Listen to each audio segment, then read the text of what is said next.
네, 오늘은 침례식이 있는 너무나 감사하고 기쁜 날입니다.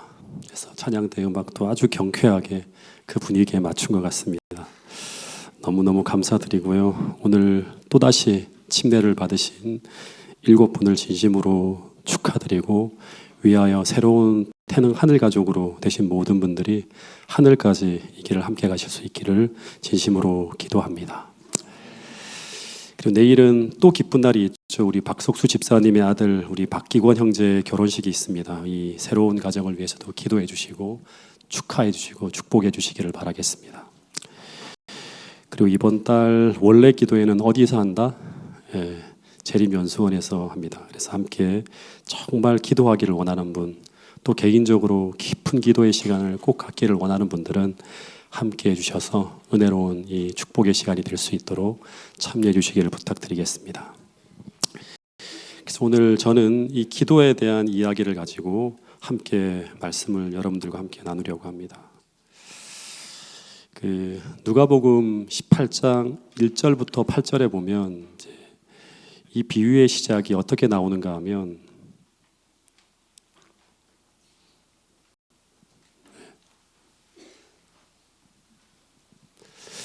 여기 보면 항상 기도하고 낙심하지 말아야 될 것을 예수께서 비유로 말씀하여 이르시되 하면서 이 이야기가 시작되어집니다. 그러니까 이 비유의 내용은 어떤 내용이다? 연역적으로 쓰고 있죠. 주제가 딱 나오죠. 이 비유를 듣고 난 다음에 우리는 어떤 생각을 해야 된다? 항상 기도하고 낙심하지 말아야 될 것, 이걸 교훈으로 마음에 받아야 됩니다.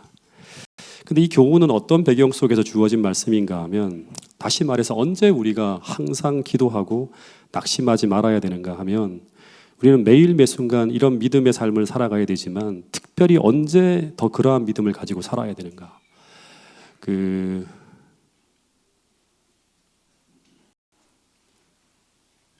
이렇게 많이 나왔죠.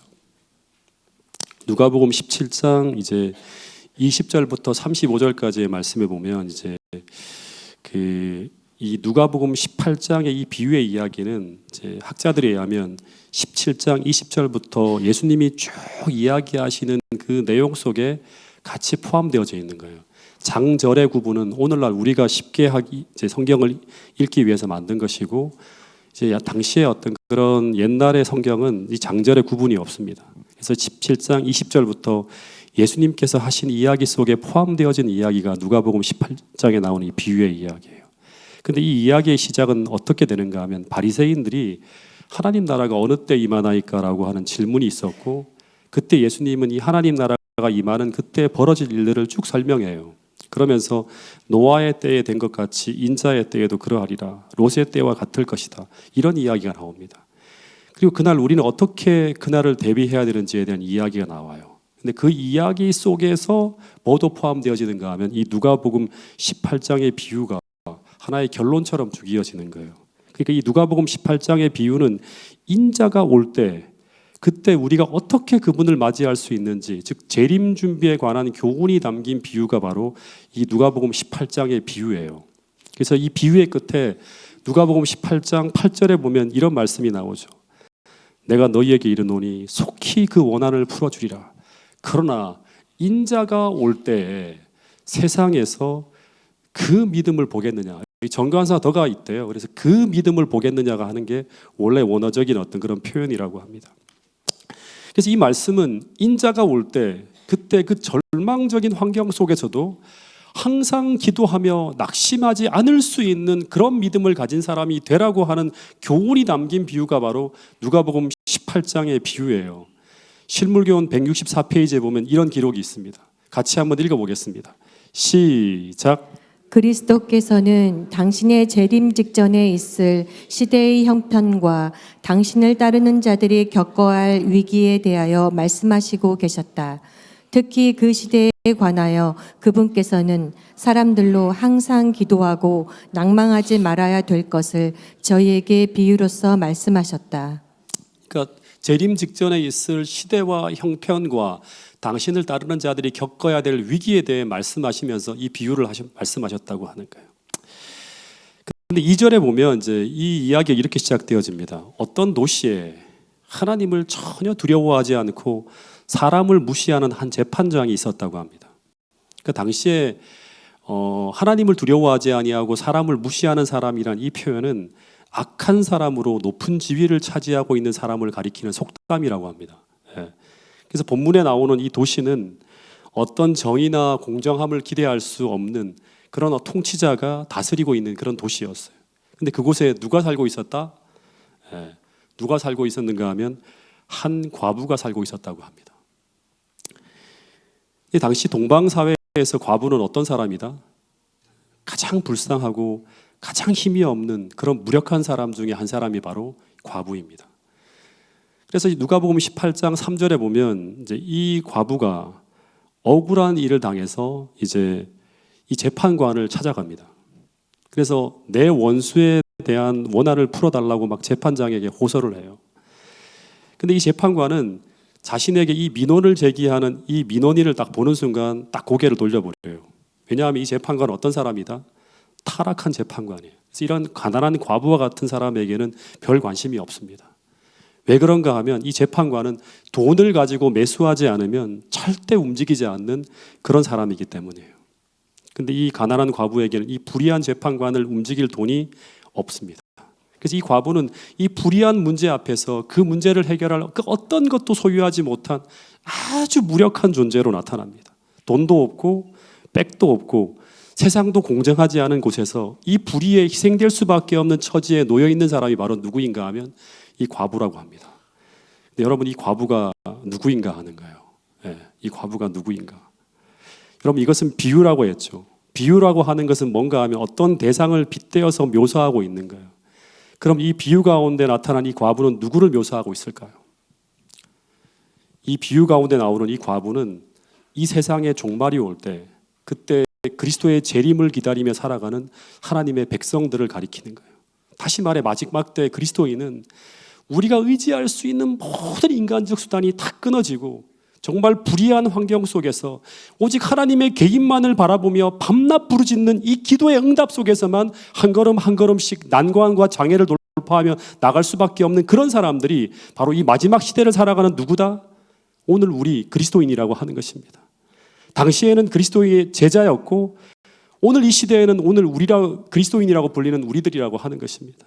조금 더 구체적으로 말하면 미래 하나님의 계명을 지키며 살아가는 하나님의 백성들에게 일요일 휴업령이 내려지고 짐승의 표가 강요되어지면서 우리는 우리가 가지고 있는 모든 권리와 보호가 박탈되어져서 생존 자체가 어려워지는 그런 환경 속에 처하게 될 것이라고 하는 것입니다.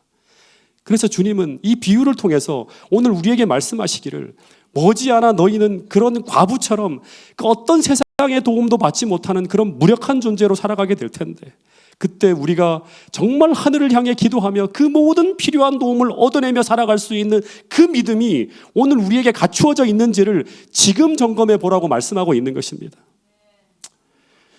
여러분, 우리가 왜 은행에 돈을 저축하죠?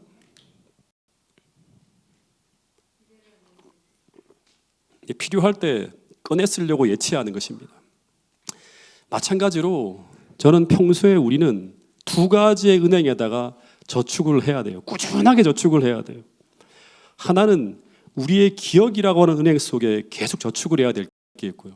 또 하나는 우리의 습관이라고 하는 은행 속에 꾸준히 저축을 해 두어야지만 미래에 우리는 그것을 꺼내 쓸 수 있다고 하는 거예요. 첫 번째, 이 기억이라고 하는 은행 속에는 계속 제가 말하지만 믿음으로 살아가는 경험과 체험이 계속 저축되어져 있어야 돼요. 믿음으로 살아가는 경험이 끊임없이 여러분의 기억 속에 쌓여져 있어야 된다고 하는 것입니다. 여러분, 우리 청년들이 얼마나 많이 지금 선교사로 나가고 있는지 혹시 아세요? 네. 태능교회 청년들이 최근에 이제 해외 선교를 갔다 오고 난 이후에 2명의 선교사가 컴파스 선교사로 지금 지원을 해갖고 또 1000명 선교사로 이제 12월 달에 또 파송이 되어집니다. 그리고 PCM 선교사로 또 가고 개인적으로 또 인도 선교사라고 떠나고 하는데 이런 경험은 저는 정말 이 마지막 시대를 준비하는 재림 준비에 정말 중요한 경험이 될 수 있다고 생각을 합니다. 여러분, 이런 글이 있어요. 청년에게 보내는 제 기별에 나온 글인데요. 한번 읽어보겠습니다. 301페이지에 나오는 말씀입니다. 시작. 청년 남녀들이여 그대들에게는 낭비할 시간이 없다. 품성이라는 건물에 쓸 단단한 제목을 구하기 위해 백방으로 노력하라.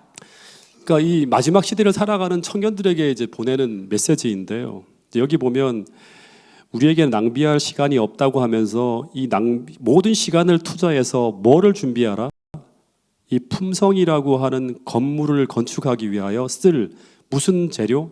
견고한 목재를 계속 우리가 모아야 된다고 하는 거예요. 또 그분을 알기 위하여라고 하는 엘렌 화이트 쓴 글 117페이지에 보면 품성의 건축을 위하여 견고한 목재를 갖고 와야 한다. 그리고 우리가 이 세상 역사의 마지막이 가까이 이름에 따라 인간은 급속하게 그리스도인으로 자라거나 아니면 결정적으로 타락하고 있다라는 말씀을 해요. 계속 어떤 말씀을 하고 있는가 하면 이 재료가 필요하다고 하는 거예요. 근데 여러분, 품성이라고 하는 건물에 쓸 튼튼한 제목이란 무엇을 말하는 걸까요? 쭉 예언의 신을 읽어보고 성경을 읽어보면 이 재료는 경험의 재료예요. 경험의 재료. 우리는 무엇인가 끊임없이 경험함으로 우리의 품성이 형성되어져요. 보고 듣고 계속 경험하는 걸 통해서 우리의 품성이 만들어진다고 하는 거예요.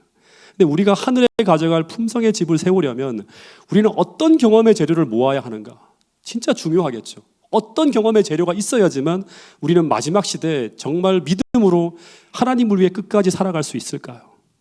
제일 중요한 것은 하나님을 경험하고 체험하는 경험의 재료들이 필요해요. 이 경험의 재료들은 믿음으로 살아가면서 하나님의 구원을 경험함으로 얻어지는 것, 하나님의 말씀에 순종함으로 성령의 능력을 체험함으로 얻어지는 경험의 재료들, 선교적인 삶, 이타적인 삶, 사랑을 실천하는 삶을 통해 얻게 되는 하나님의 임재의 경험들, 이런 경험들이 바로 하나님께서 우리의 신앙의 집, 품성의 집을 세울 때 사용하시는 재료들이라고 하는 사실을 잊지 않게 되기를 간절히 바라겠습니다. 여러분, 제가 지난번 실물 교훈을 통해서 그 열처녀의 비유에 나오는 그 등잔에 기름을 채우는 것이 무엇이라고 했죠? 성령의 체험적인 건데 제일 중요한 게 뭐죠? 믿음으로 살아가면서 하나님을 경험하는 경험이에요. 이게 우리의 등잔에 기름을 채우는 거라고 여러분들에게 말씀을 드렸는데 같은 것이라고 생각할 수 있겠죠. 여러분, 우리가 매일 매 순간을 살아갈 때 우리는 언젠가 이 불의한 재판장이 세상을 다스리고 우리는 그 환경 속에서 희생될 수밖에 없는 그런 환란의 시대를 지나갈 때 그때 우리는 우리가 세운 그 신앙의 집이 정말 하나님이 주신 목재를 사용해야 지은 집인 것인지 아닌지를 시험할 때가 반드시 온다고 하는 사실을 기억할 수 있게 되기를 간절히 바라겠습니다. 다시 말해 그때 우리가 지은 그 신앙의 건물이 하나님이 주신 목재들을 사용하여 하나님과 협력하여 지은 집인지 아니면 시련의 때 모든 난란하고 불타 없어질 그런 신앙적 체험도 경험도 없는 단지 지식과 이론으로만 채워진 그런 허술한 건물인지 그것이 시험되어질 때가 도래한다고 하는 사실을 우리 모두가 기억할 수 있게 되기를 간절히 바라겠습니다. 여러분, 그래서 우리는 정말 노아처럼 그 어떤 세상의 조롱과 핍박과 박해 속에서도 정말 흔들리지 않는 믿음을 가지고 오늘 나는 나의 신앙의 집, 품성의 집을 매일같이 하나님과 협력하여 짓고 있는지 여러분 지금 확인할 수 있게 되기를 간절히 바라겠습니다. 첫 번째는 우리 기억의 은행 속에 매일같이 믿음으로 살아가는 경험을 저축하라. 그것으로 견고한 믿음의 집, 신앙의 집을 지으라고 하는 것이 첫 번째 재림 준비의 굉장히 중요한 부분이고요. 또 하나 두 번째는 우리는 이 환란의 때를 대비해서 우리의 습관이라고 하는 은행 속에 저축해야 될 중요한 또 하나의 것이 바로 무엇인가 하면 기도하는 습관을 저축하는 거예요. 여러분, 이게 정말 중요합니다. 그 기도하는 습관이 놓여져 있는 사람과 이런 습관이 없는 사람은, 다시 말해서 충동적으로 필요할 때만 기도하는 사람은 어떤 일이 벌어지는가 하면 시련의 때 어떤 일이 벌어지는가 하면 하늘과 땅이 다른 것처럼 완전히 다른 경험을 통해 전혀 다른 길을 걸어가는 사람으로 구별되어질 것이라고 하는 것을 우리는 기억해야 됩니다. 여러분, 비상시에 정말 절박한 순간에 우리는 우리가 평소 유지해 오던 그 습관을 가지고 그 난관을 돌파해 나가게 된다고 하는 사실을 기억할 수 있게 되기를 간절히 바라겠습니다. 제가 오래전에 서점에 갔다가 구입한 중에 제가 하나 구입한 책이 뭐냐 그러면 나는 습관을 조금 바꾸기로 했다고 하는 책을 구입했어요. 근데 이 책의 내용을 읽어보면 이런 내용이 나와요. 습관이라고 하는 것은 어떤 것인가 하면 생각하지 않고 하는 행동이래요. 예. 다시 말해 어떤 상태에서 어떤 행위를 할지 말지를 고민하거나 생각하지 않고 행하게 되는 것이 바로 뭔가 하면 습관이라고 하는 것입니다. 그러니까 결심을 하지 않고도 행할 수 있는 행동을 습관이라고 해요. 숨을 쉴 때 여러분 숨 쉬어야지 하고 생각하고 결심하고 숨을 쉬나요? 세수할 때 세수를 해야지 뭐 이렇게 막 진짜 굳은 결심을 하고 하지 않죠. 차를 탈 때 안전벨트를 하는 것, 이게 전부 다 의지적 결단이 필요한 게 아니에요. 언제나 내가 해오던 습관이에요. 그대로 하는 거예요. 그래서 어떤 절박한 상황이나 정말 중대한 위기가 닥쳐올 때 그때 우리는 어떻게 이제 이 기도로 우리가 대처하고 믿음으로 대처하는 일이 이게 나의 삶 속에 계속 반복적으로 경험하는 가운데 이것이 습관이 되어 있다면 우리는 정말 위기의 순간에도 어떻게 할 수 있다? 기도할 수 있고 믿음을 발휘할 수 있다고 하는 것입니다. 여러분 그것을 정말 정확하게 보여주고 있는 하나의 실례가 나오는데 다니엘서 6장에 보면 이 다니엘이 기도하는 내용이 나오죠. 그 다니엘서 6장은 하나님께 경배하며 기도하면 누구든지 죽이겠다고 하는 조서가 발표되어지면서 이 다니엘은 대환란 속으로 들어갑니다. 신앙적 환란 속으로 들어가야 돼요. 근데 그때 다니엘서 6장 10절에 보면 그때 다니엘은 그 순간에도 어떻게 한다? 창문을 열고 하루 3번씩 무릎을 꿇고 기도했다고 합니다. 즉 다니엘은 그 순간에도 낭망하지 않고 항상 기도하면서 그 환경을 돌파해 나갑니다. 근데 어떻게 그 순간에 낭망하지 않고 기도할 수 있었는가? 본문에 보면 진짜 중요한 한 단어가 나오죠. 전에 행하던 대로라고 하는 말이 나와요. 전에 행하던 대로. 이 말은 다니엘은 그 위기의 순간 늘 그가 전에 하던 대로 그 습관대로 기도했다고 하는 거예요. 다시 말해 그가 그 엄청난 위기의 때 그가 평소 훈련된 그 기도의 습관을 가지고 그는 하나님을 찾았다고 하는 기록이 바로 다니엘서 6장 10절에 나오는 이 이야기입니다. 여러분 마지막 때 그 결정적인 순간에 우리의 행동이 갑자기 변할 것이라고 착각하지 마시기 바랍니다.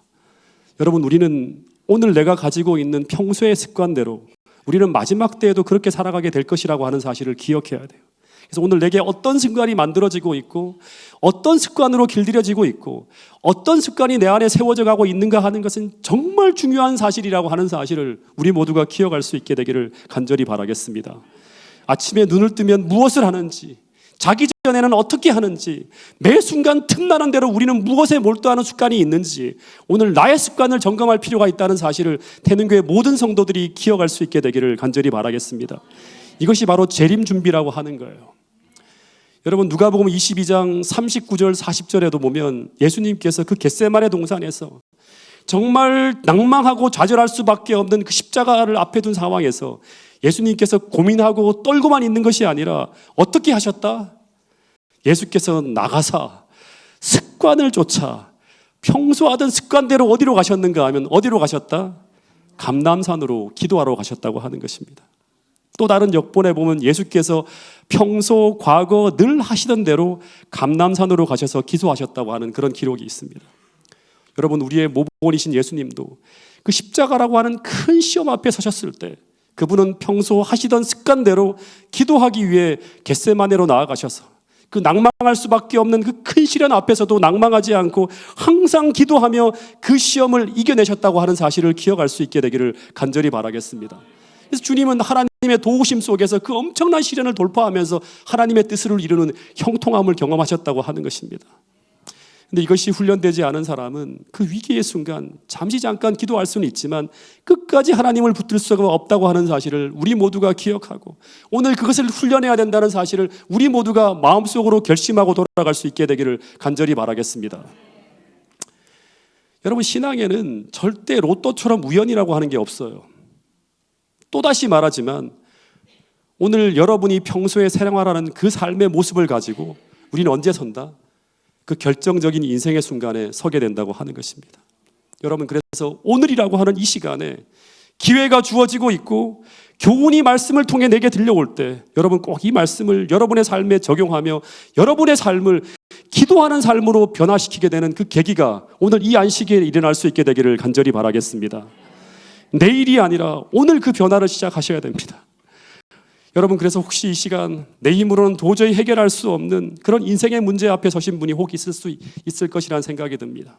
그러면 이 과부의 모습은 바로 인자가 올 때 예수님이 세상에서 찾는 그 믿음을 배울 기회임을 잊지 마시고 기도하며 이 문제를 비유에 나오는 과부처럼 하나님 앞에 가져나가서 해결하는 그 놀라운 축복을 경험하게 될 수 있기를 간절히 바라겠습니다.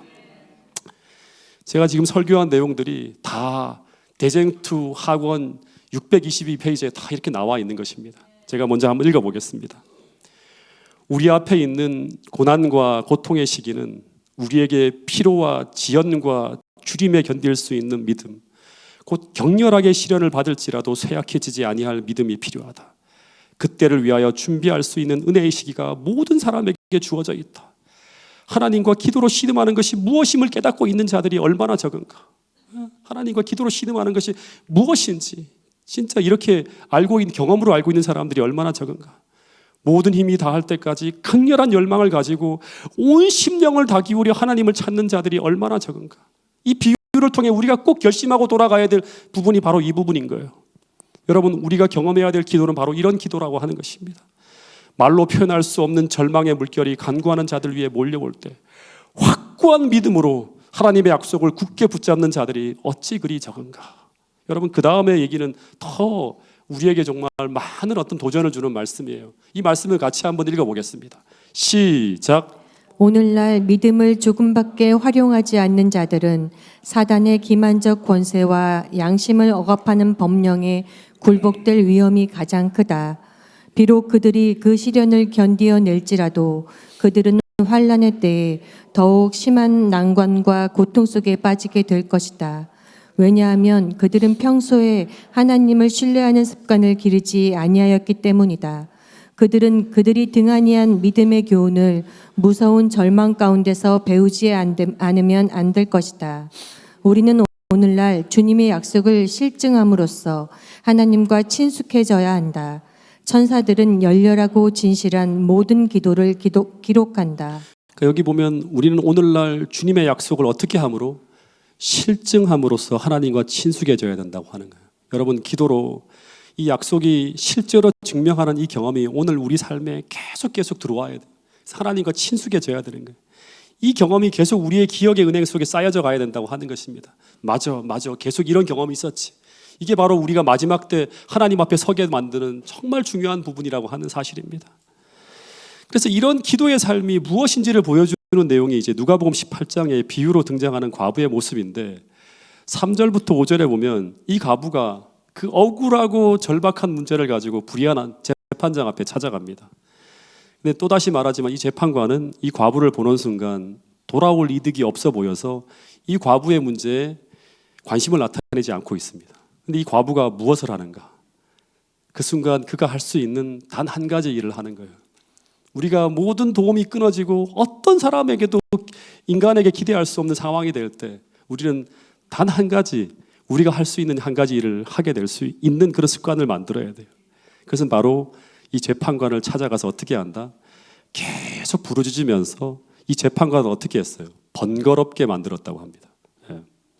근데 놀라운 것은 이 과부의 궁핍함과 불쌍함이 이 재판관의 마음을 움직이지는 못했지만 본문에 보면 이 과부의 집요한 부르짖음이 이 재판관을 움직이게 만듭니다.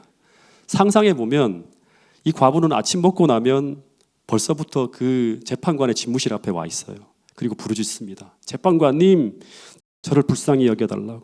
그러면서 하루 종일 이 재판관을 따라가며 계속 부르짖는 거예요. 재판관님, 제발 저를 좀 도와달라고. 그러면서 화장실 가는데도 따라가고 밥을 먹으러 가도 따라오고 심지어 밤에 잠을 자려고 해도 책을 보려고 해도 밤낮 자신의 문제를 해결해 달라고 부르짖는 이 과부의 부르짖는 목소리가 끊임없이 재판장 앞에 들려오는 거예요. 그래서 5절에 보면 이 재판장이 뭐라고 하는가 하면 이 과부의 원한을 풀어주지 않으면 어떻게 된다? 못 살겠다고 하는 거예요. 나를 괴롭게 할 것이기 때문에 이 과부의 소원을 어떻게 한다? 들어주리라. 이 원한을 풀어주리라 하면서 이 비유가 끝이 난다고 하는 것입니다. 근데 이것은 비유라고 말씀하는 거예요. 오늘 우리의 기도가, 나의 기도가 어떠해야 됨을 알려주는 거예요. 우리는 나의 현실의 모든 문제를 이런 기도로, 이런 기도의 응답으로 이겨내고 물리치는 이 경험을 쌓아야 되고, 이 기도의 습관을 우리는 훈련해야 된다고 가르치고 있는 중요한 비유가 바로 이 누가복음 18장에 나오는 비유라고 하는 거예요. 이것이 재림을 준비하는 사람들의 믿음의 모습, 삶의 모습이 되어야 한다고 하는 것입니다. 여러분, 제발 이 말씀을 그냥 목사가 하는 설교로 가벼이 듣지 마시고 여러분의 삶을 전환시키고 변화시키는 중요한 계기로 하나님 말씀으로 받게 되기를 간절히 바라겠습니다.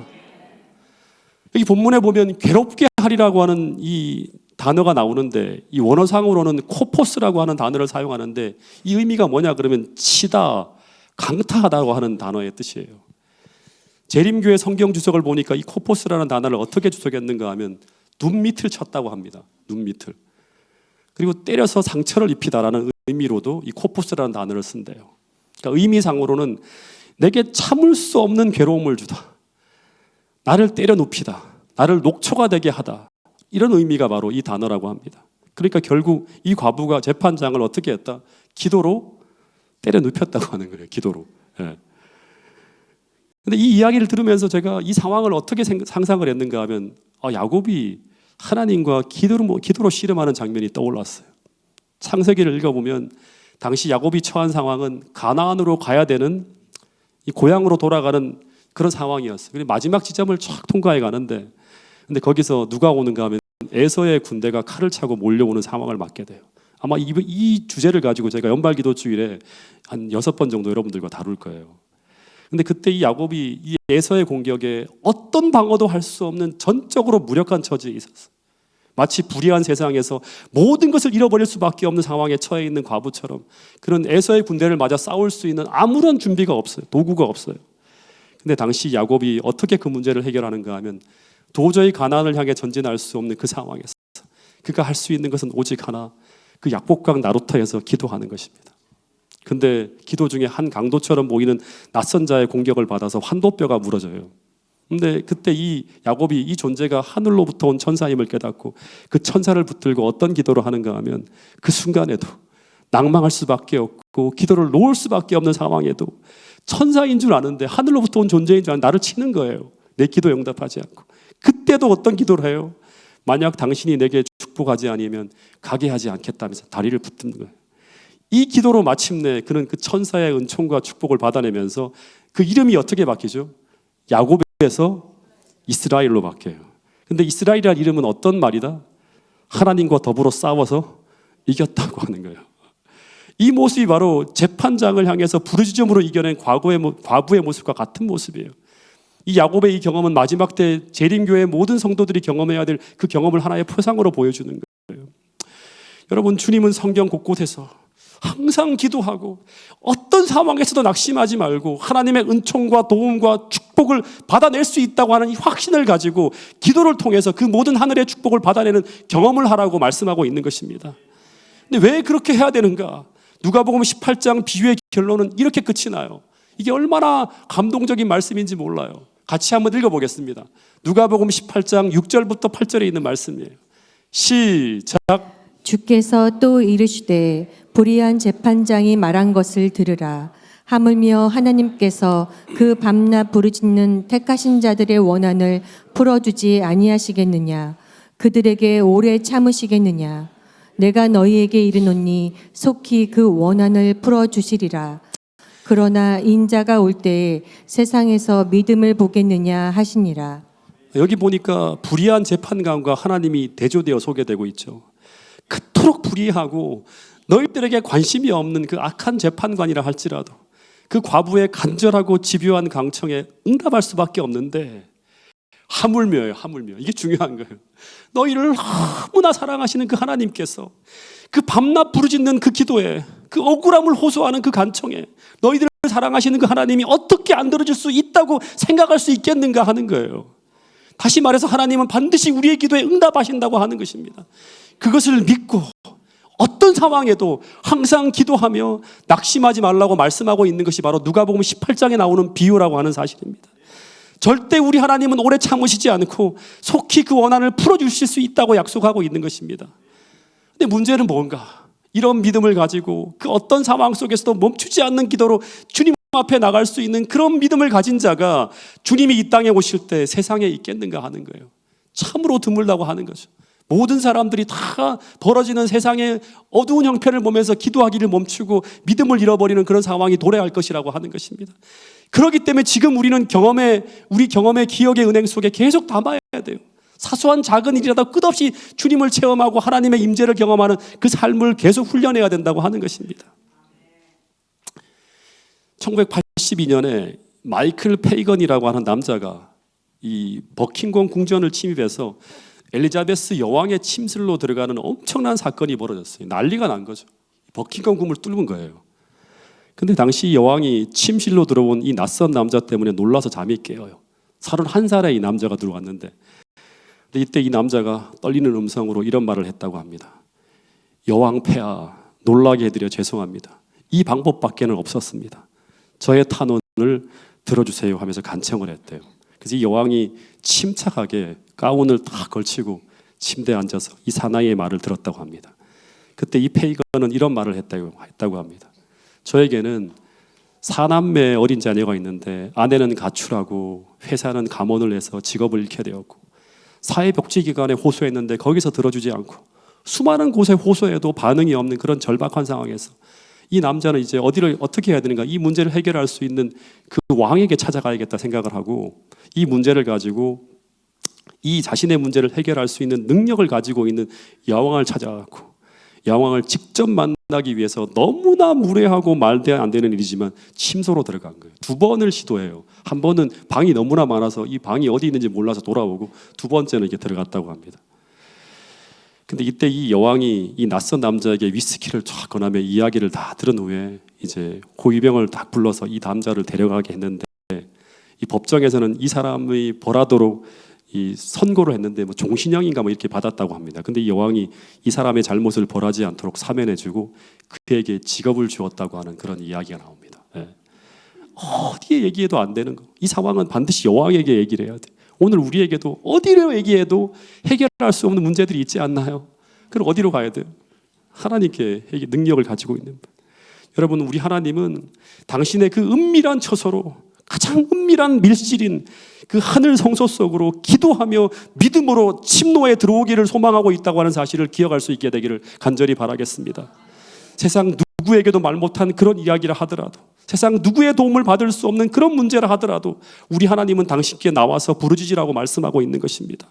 왜냐하면 우리 하나님은 여러분을 도우실 수 있는 능력을 가지고 있는 분이라는 사실을 꼭 기억할 수 있게 되기를 간절히 바라겠습니다.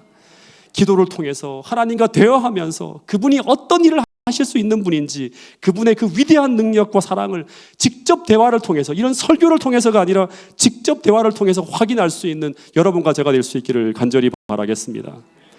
예레미야 33장 1절부터 3절에 보면 이런 말씀이 있어요. 같이 한번 읽어보겠습니다. 주옥 같은 말씀이에요. 시작. 예레미야가 아직 시위대 뜰에 갇혔을 때에 여호와의 말씀이 그에게 임하니라. 가라사대 이를 행하는 여호와, 그것을 지어 성취하는 여호와, 그 이름을 여호와라 하는 자가 이같이 이르노라. 너는 내게 부르짖으라. 내가 내게 응답하겠고 내가 알지 못하는 크고 비밀한 일을 내게 보이리라. 이 당시 예레미야는 시위대 뜰에 갇혀 있었어요. 그러니까 절망할 수 없는 밖에 없는 상황이었어요. 나라는 망해가고 있고 희망이 없어 보이는 그런 상황에 있었어요. 근데 그런 낭망할 수밖에 없는 상황에서 하나님은 당시 예레미야에게 이런 말씀을 하시는 거예요. 예레미야야, 일을 행하는 이는 누구다? 너가 아니라 나야. 그러니까 여호와 하나님이라고 하는 거예요. 이 말은 어떤 의미인가 하면 우리는 마치 우리가 이 일을 성취하기 위해 계획해야 되고 행해야 되는 것처럼 생각하고 절망적으로 생각하고 있는데, 그런데 하나님은 오늘 우리에게 말씀하시기를 그 절망적 상황과 그 일을 바라보지 말라고, 그 일을 행할 수 있는 분은 누구다? 그 일을 성취할 수 있는 분은 누구다? 나야, 여호와 하나님이라고. 그래서 그분을 바라보며 낭망하지 말고 그분에게 부르짖으라고 말씀하고 있는 거예요. 그러면 내가 내게 응답하겠고 내가 알지 못하는 정말 크고 비밀한 일을 내게 보여줄 수 있다고 하는 것입니다. 여러분, 이 약속이 태능교회 모든 성도들의 것이 될 수 있기를 간절히 바라겠습니다. 정말 크고 비밀한 일들이 오늘 우리의 기도를 통해서 이 교회에 드러나는 그런 역사가 펼쳐질 수 있게 되기를 간절히 바라겠습니다. 제가 아주 어렸을 때였어요. 제가 뭐 자주 말씀드리지만 우리 부모님은 저에게 용돈을 잘 안 주셨어요. 안 주는 정도가 아니라 저희 어머니는 초등학교 시절을 지나갈 때 제가 제 기억으로는요, 어머니 돈 10원만 줘 뭐 사 먹게 해서 한 번도 받은 적 기억이 없어요. 다 거절된 기억밖에 없어요. 근데 그렇게 지내던 어느 날 동네 앞에 호떡집이 생겼어요. 동네 꼬마들이 다들 어머니에게 용돈을 타내는 데 성공해서 다들 호떡집에 가서 호떡 하나, 오뎅 하나씩 잡고 아주 맛있게 먹는 거예요. 근데 저만 친구들이 먹는 것만 구경하면서 앉아 있었어요.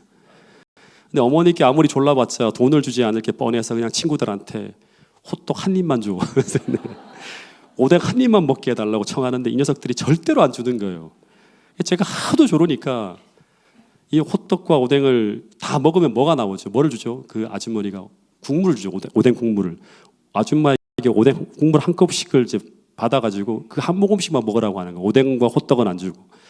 근데 그 어린 마음에도 자존심이 있었는지 그 국물을 안 먹고 나도 우리 엄마에게 돈을 받아서 사 먹으러 오겠다고 했어요.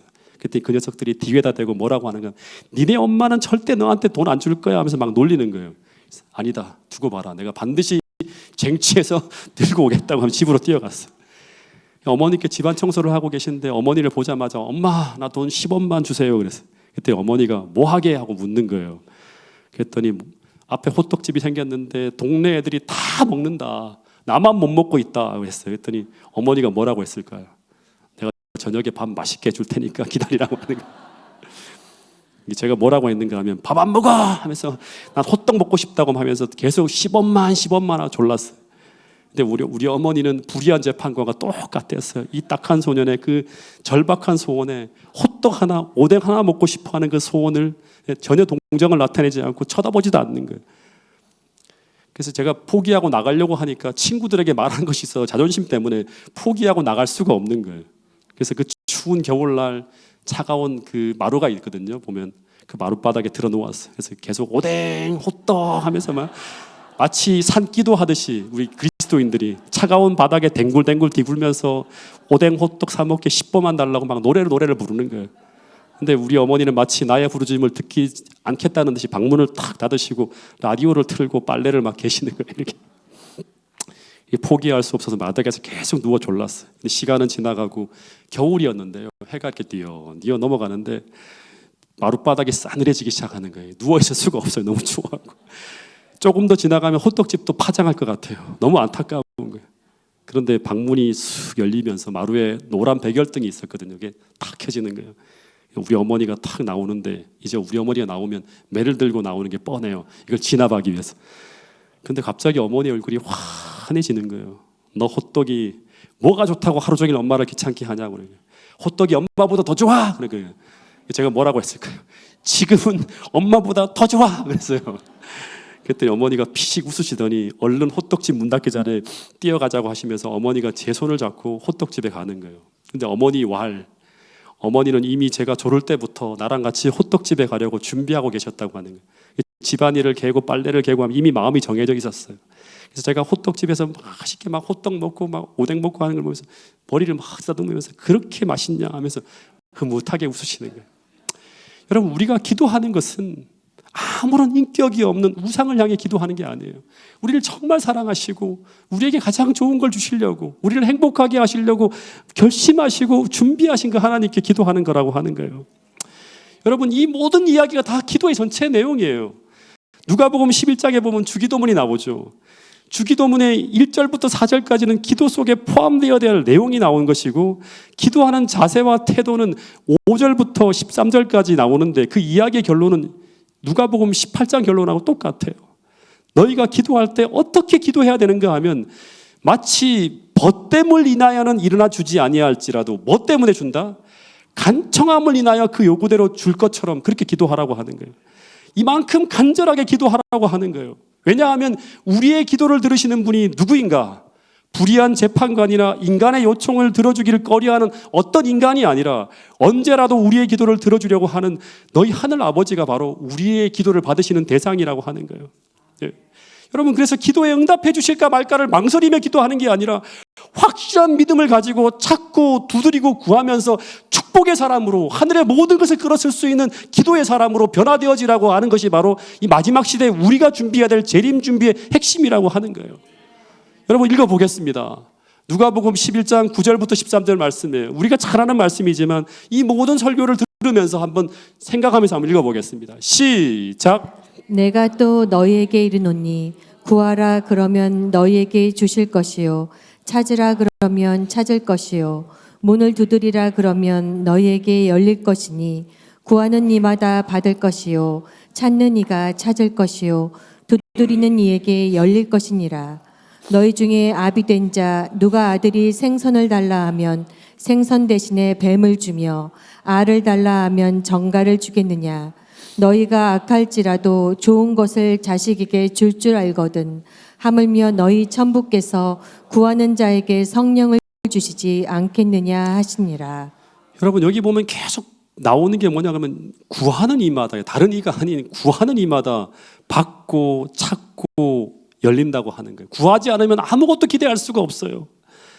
여러분 예수님은 아주 극단적이고 섬뜩할 정도로 이 혐오스러운 뱀과 전갈에까지 끌어가면서 말씀하려고 하는 메시지가 무엇인가 하면 아버지가 아들이 좋은 것을 달라 하는데 어느 누가 어떤 아버지가 뱀을 주고 전갈을 줄 부모가 있겠는가 하는 거예요. 하나님께서 우리의 기도에 가장 좋은 것으로 응답하지 않는다고 하는 것은 결코 있을 수 없는 일이라고 하는 걸 계속 강조하고 있는 것입니다.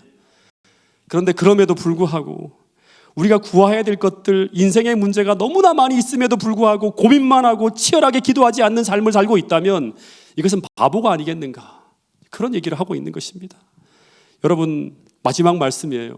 자, 진정한 기도는 같이 한번 읽어보겠습니다. 시작. 진정한 기도는 하나도 허지로 돌아가지 않는다.